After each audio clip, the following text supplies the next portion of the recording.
Dear students, this module titled as Historical Decline in Fertility in Industrial Countries is an important module in which we will be discussing about the fertility trends in developed countries, the transition that exists from high fertility to low fertility, issues related to baby boom, and the recent fertility patterns with a special focus on industrial countries.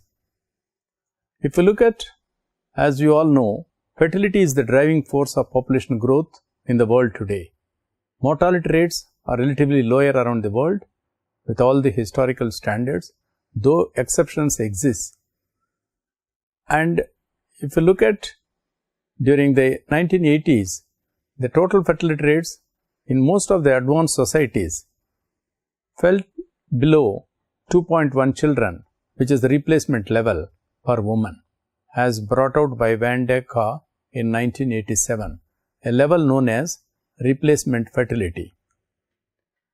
2 children to replace their parents and the remaining fraction to compensate for those who will remain childless or die before the end of their reproductive lives is an important number, 2.1, which is usually called as replacement level. And if we take that as a basis, and if we look at most of the countries, how they have performed in fertility level is an important issue, and also it has a tremendous influence which has contributed immensely in reducing these fertility levels because of various developmental indicators that these countries have experienced over a period of time.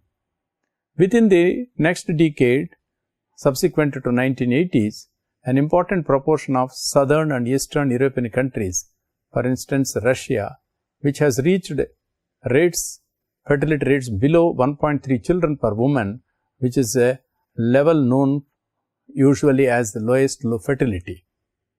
Very low fertility poses challenges for academics and also for policymakers alike, as shrinking and aging populations jeopardize economic growth and threaten the sustainability of pay-as-you-go welfare systems.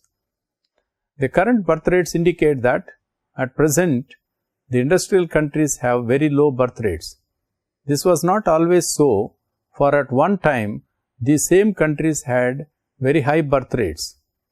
It would therefore be interesting to trace the course of fertility decline in these countries. Even in the 18th century, most of the developed countries, which are now famously contributing for low birth rates, had experienced crude birth rates as high as around 40. Looking firstly at the crude birth rates, that is the number of births per thousand population, not taking account of the age and sex composition of the population, in the majority of agrarian societies outside the Europe region before 1950s, these were usually in the range of between 45 to 55 per thousand population. That is why the crude birth rate was very high in these countries and those periods of time. A rate of 45 per thousand was not unusual, despite the fact that more than half the females were aged under 15 years of age, and we can easily realize that those countries at that point of time had very high birth rates, and also the proportion of children in the age composition was also at a very high level. The rates in historical Europe were probably not as high as this, but by the middle of the 19th century, West European populations had a crude birth rates of about 35 per thousand, and they started showing its reduction over a period of time.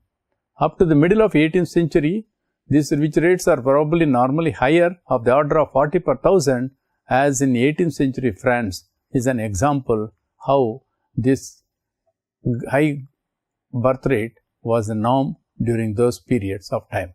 In England, for instance, the rates were lower. It has now been established that during the second half of the 17th century and early 18th century, crude birth rates were well below the expected 45 per thousand of a normal pre-industrial population. If we look at France, before Industrial Revolution, its crude birth rate was 37, and in Sweden, for instance, the crude birth rate was in the range between 32 and 35. In Norway, it was between 29 and 33. Thus, in the 18th century, Russia and Eastern Europe had a very high birth rates than Northern and Western Europe. Look at the case of United States. The total fertility rate in the United States after World War II peaked at about 3.8 children per woman in the late 1950s, and by the year 1999, it was as low as 2 children.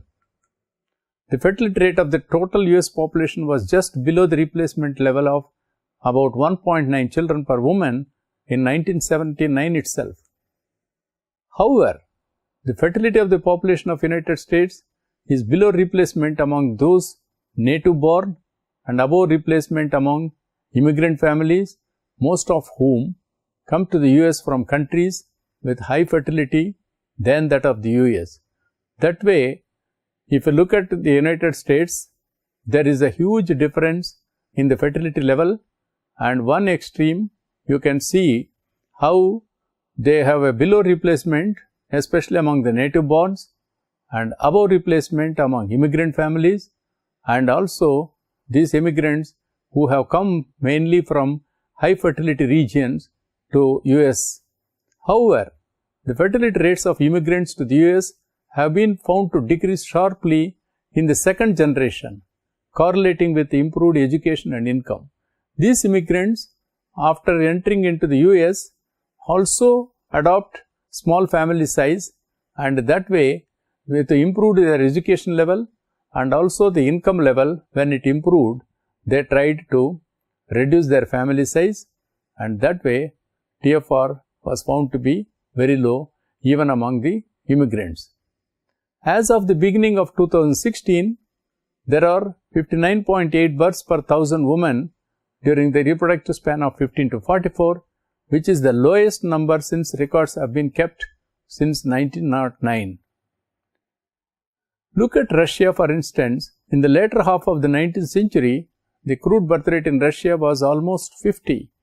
In 1913, it was around 47 per thousand population. The average total fertility rate in European Union is calculated at 1.58 children per woman in the latest of 2015. Most of the southern European countries have very low total fertility rate. For instance, Portugal as low as 1.31, Cyprus 1.32, Greece 1.33, Spain 1.33, Italy 1.35. Poland also has a very low total fertility rate of 1.32. France has the highest total fertility rate at 1.96, followed by Ireland of 1.92, Sweden 1.85, UK 1.80, and Denmark as low as 1.71. When we look at the other non-European Scandinavian countries, they also had a very high total fertility rate, which was relatively at lower levels. For instance, in Iceland, it was 1.80, in Norway, it was 1.72. In the non-European post-Soviet states, in 2016, if we look at, Russia has a total fertility rate of 1.61, Moldova 1.56, Ukraine 1.54, and Belarus as low as 1.48. The important aspects when we look into as immigration of young adults from Eastern Europe to the West have aggravated the demographic problems of those countries. People from countries such as Moldova, Romania, Hungary, and Bulgaria, they are particularly moving abroad, and this also has a tremendous effect on the levels of fertility that they experience. The transition from high to low fertility did not begin for all these countries at the same time. It's a huge variations that are noticed in these countries. For instance, France was the first to experience a decline in fertility when birth rate started declining way back of 1830s. Ireland was next, with the declines initiated in the 1840s. Other European countries followed in between, with the declines in fertility settings in at different points of time in the 19th and 20th centuries. The timing of the turnaround varied from country to country. For instance, when you look at the United States performance, the turnaround occurred in the mid-1970s, whereas for the country like Norway, it happened in the early 80s. In Italy, it was in the early 1990s. That way, within the European region, a huge variations in the fertility levels not only occurred in reducing the fertility, but also at the point of time when it happened, also significantly varied across these countries. Throughout the 20th century, the fertility rate has generally fallen as economic prosperity has risen, sometimes far below the replacement rate in some of the world's most highly developed nations such as Japan, South Korea, Germany, Spain and Italy. So that is why we can say that as economic prosperity has been attained in a country, one of the important reductions that occur is in the area of fertility, and that is widely noticed in the highly developed nations of the world, like in the countries like Japan, South Korea, Germany, Spain and Italy. Thus, it is evident that the birth rates of these countries have fallen significantly, though the tempo has been different across these countries. Now, look at the fertility transition. The resistance to the notion of replenishing their populations through immigration. Some countries such as Sweden and Italy, they have become so concerned about their stubbornly low fertility rates that they have tried offering women financial incentives to have more babies without significant success.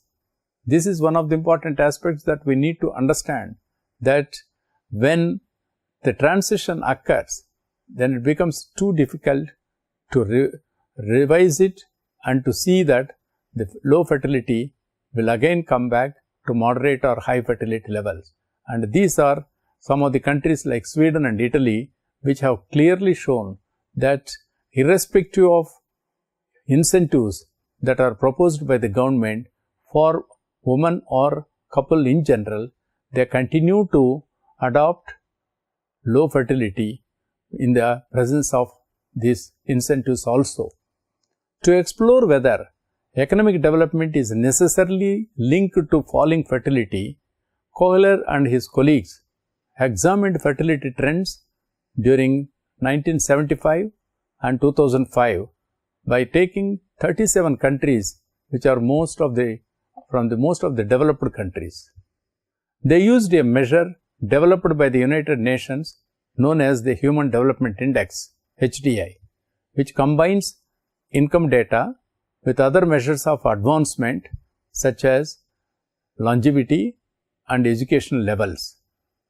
The fertility rates did tend to decline as a nation's Human Development Index rose.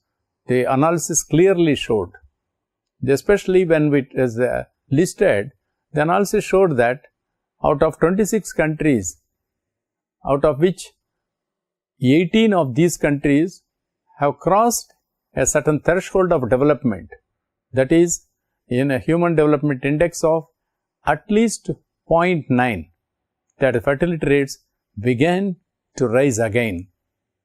The decline of fertility is one of the most fundamental social changes that happened in human history. It is therefore especially surprising how very rapidly this transition can indeed happen in these societies. A century ago, it took the United Kingdom 95 years, and the United States 82 years to reduce fertility from more than 6 to less than 3.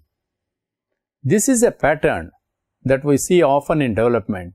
That is, those countries that first experience social change take much longer for transitions than those who catch up later. It has been shown in some of these countries. For instance, countries that were catching up increased life expectancy much faster, they reduced child mortality more quickly, and they were able to grow their incomes much more rapidly.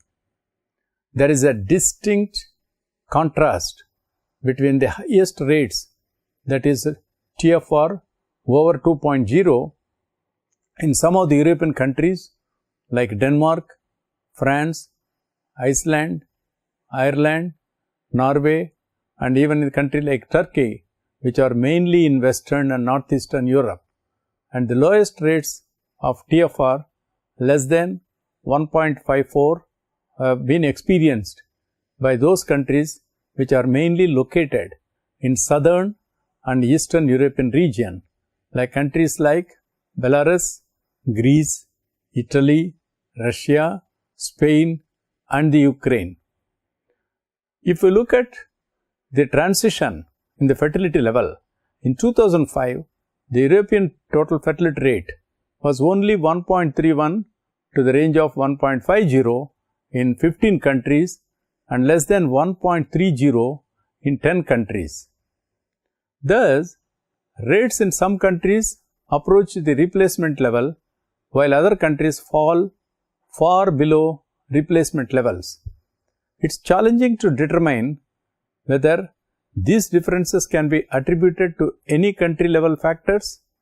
At the beginning of the 20th century, the crude birth rates in these developed countries have varied considerably, and it was very significant that the levels are so vast in most of these countries.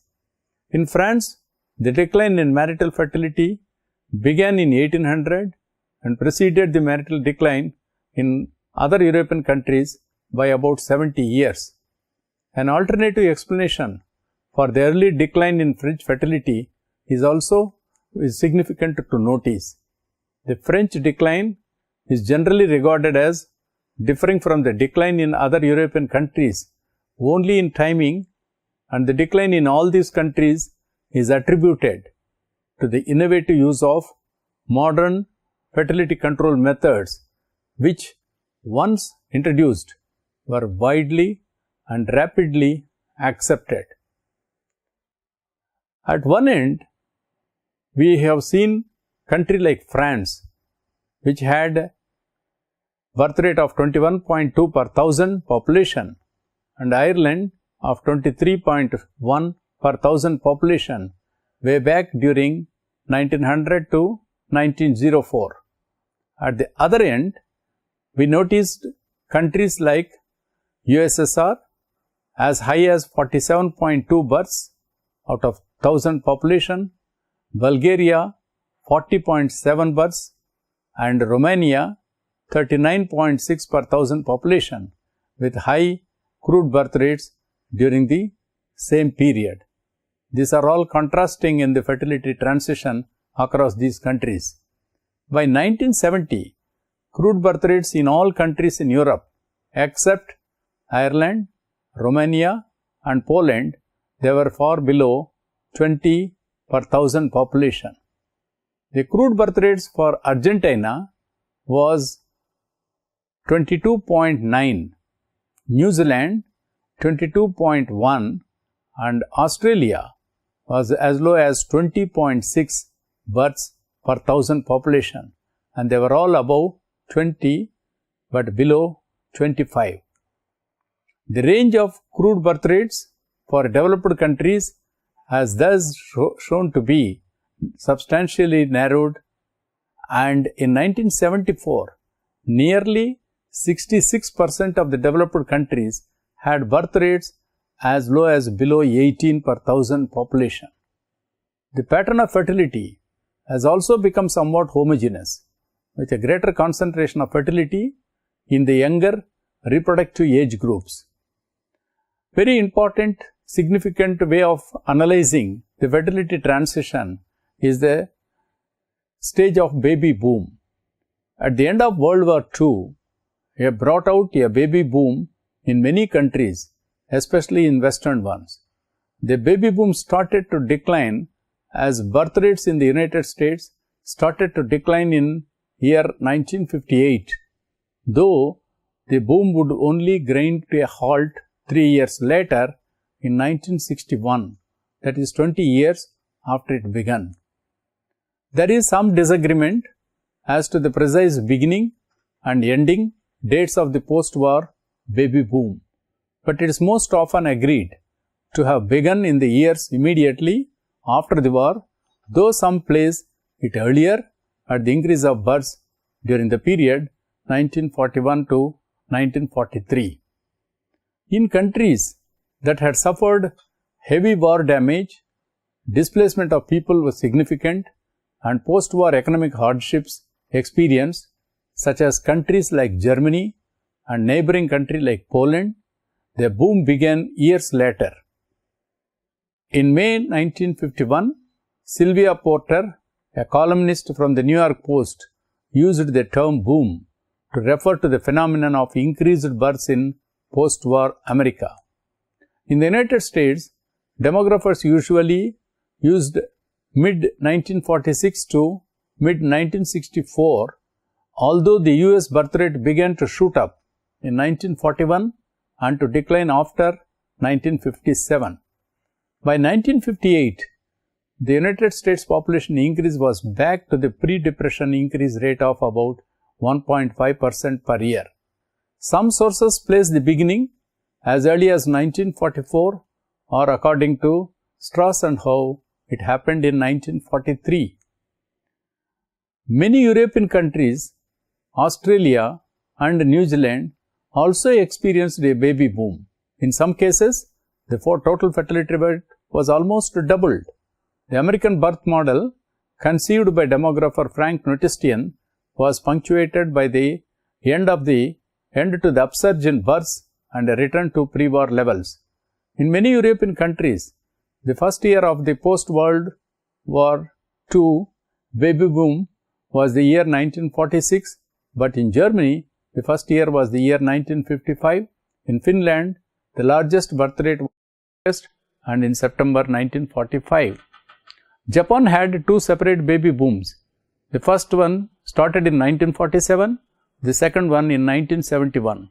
Prior to World War II, mortality rates in Europe and America were on a general decline due to improved nutrition and medicine, and a surge in births were previously not experienced at such a large scale. Baby boom years for other countries regarded for having a baby boom are as follows: France in 1946 to 1974, United Kingdom 1946 to 1974, Finland 1945 to 1950, Germany experienced baby boom during 1955 to 1967, Sweden 1946 to 1952, Denmark 1946 to 1950, Netherlands 1946 to 1972, Ireland 1946 to 1982. Like that, countries like Hungary 46 to 57, Iceland 1946 to 1969, New Zealand 1946 to 1961, Australia 1946 to 1961, Japan, as we saw at 2 points of time, during 1947 to 1949 and again in 1971 to 1974. Fertility trends in Canada is interesting. They have been started declining since the peak of the baby boom in the late 1950s. The period total fertility rate was almost 4.00 births per woman in 1959, reached a low of 1.51 in 2000, and currently it stands at 1.61. The decline was greatest during 1960s and then slowed considerably, and Canada's TFR has been fairly stable since the 70s. The full story of Canadian fertility is not in this dramatic decline, however, but rather in the variation across provinces. Today, 46% of the world's population lives in countries with low levels of fertility, where women have fewer than 2.1 children on average. Low fertility countries now include mainly all of Europe and North America. In Europe and North America, where fertility was already relatively low by 1970 to 75, the postponement of childbearing has led to an increasing mean age at childbearing, and that in conclusion we can say that the experience of fertility decline in developed countries is complex in understanding various factors. Several interacting and overlapping economic and social factors have immensely responsibly contributed for transition from high to low levels of fertility, and it follows therefore no single factor can be held responsible for the decline and of fertility, and multiple factors have immensely contributed for each of these countries at different points of time, but overall they all have experienced from high fertility to low fertility, and also in this regard baby boom has immensely contributed as one of the major factors in this decline, and that's why fertility transition was highly successful in most of the industrial countries, especially in Europe, USA and also in Australia.